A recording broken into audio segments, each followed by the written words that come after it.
Arnold Bennett's classic little book, How to Live on 24 Hours a Day, was first published in 1908, but its lessons are timeless. The book is not about increasing the number of hours we have, since everyone gets the same 24, but about learning how to manage and truly live them. Bennett focuses on self-improvement, discipline, and the intelligent use of time to create a richer and more meaningful life. 1. The core idea, time as the true wealth. Bennett begins by reminding us that time is life's greatest equalizer. Rich or poor, educated or uneducated, everyone has exactly 24 hours each day. Money can be lost and earned again, but lost time never returns. Yet, most people treat time carelessly, complaining they are too busy, when in reality they squander hours daily without noticing. According to Bennett, the problem is not shortage of time, it is mismanagement of time. 2. Work versus life. Most people think life is what happens outside their working hours. They see work as a burden and imagine true life starts only after the office or factory day is over. Bennett challenges this notion. He argues that if one views only non-working hours as real living, one ends up wasting those hours in trivialities like gossip, idle entertainment, or mindless distractions. Instead, real life must be built into all hours, including work. The way we use our free time, those few hours before and after work, determines the richness of our existence. 3. The philosophy of time management. Bennett doesn't propose filling every minute with rigid schedules. Rather, he asks us to cultivate an attitude of mindful use of time. He emphasizes, stop saying, "I don't have time." You have the same 24 hours as the greatest thinkers and achievers. Focus on small, steady improvements, not grand resolutions. Use time in such a way that it enriches your mind, strengthens your character, and deepens your sense of living. 4. How to begin. Bennett suggests that instead of overhauling your entire routine, start with 90 minutes a day for self-improvement. These 90 minutes can transform your life if used wisely. Practical tips include: morning. Use the commute or early hour for thoughtful reading or reflection rather than idle chatter or staring blankly.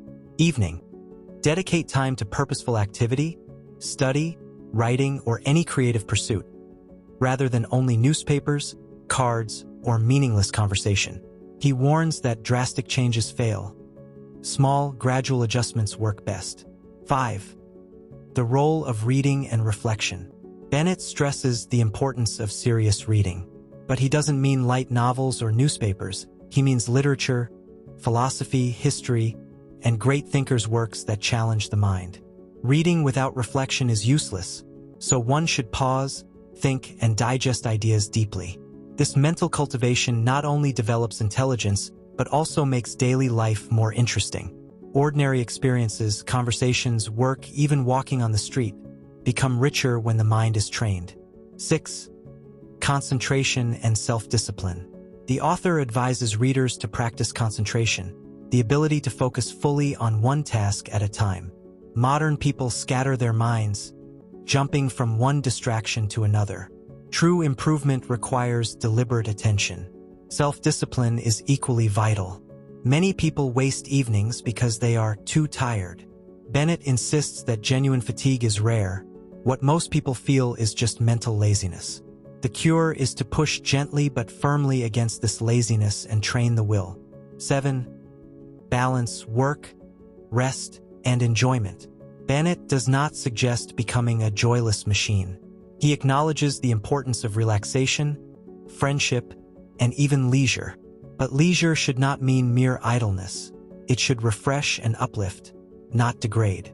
For example, a walk in the park, good conversation, or music can be enriching forms of rest. 8. The greater purpose.